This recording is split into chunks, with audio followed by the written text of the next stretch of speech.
ازيكم عاملين ايه؟ يلا بينا النهارده نشوف شوية وصفات للفطار حلوة. عندنا بطاطس مبشورة، جزر مبشور، بصل مبشور، دقيق وبيضة وشوية بهارات.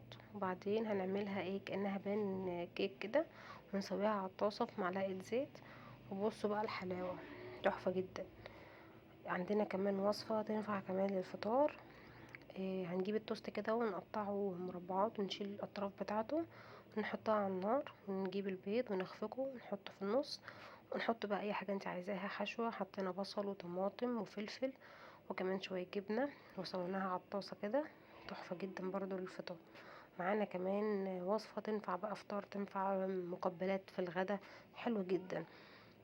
برضو هنحتاج عن بصل وهنشوحه، ونحط الفراخ كده ونشوحها، نحط بهاراتنا ومعلقه دقيق وشويه لبن او كريمه لو عندك، وذره من الحلوه، ونشيلهم من على النار، ونحط بقى شويه جبن كده.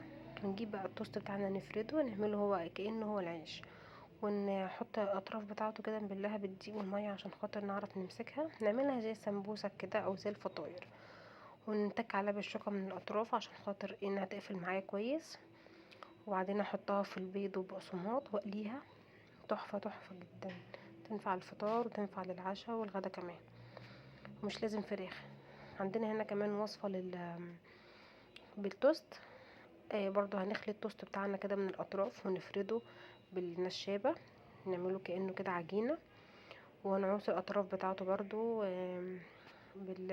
بالبيض أو بالدقيق ومية، ونحط جبنة شيدر، جبنة موتزاريلا، أي حاجة. وتحطي برضو سجق، سوسيس، أي حاجة من الحاجات اللي هي تتحشى، ونحطه في خليط البيض. لو خايفة من الزفارة ممكن تستبدليه بمية ودقيق. ونحطه برضو في عندنا في طبقة الكراست اللي هي بقسماط بقى او اللي هي الكريسبي، ده بيبقى حلو جدا، بيبقى مقرمش. ونقليها في الزيت، واللي مش عايزة تقليها في الزيت ممكن نعملها في القلاية، تبقى حلوة جدا برضو. تنفع بقى الفطار وللعشاء كده، طريقة حلوة جدا. نحطها كده للأطفال في ستيك كأنها شبه الهوت دوج كده، خطيرة خطيرة جدا.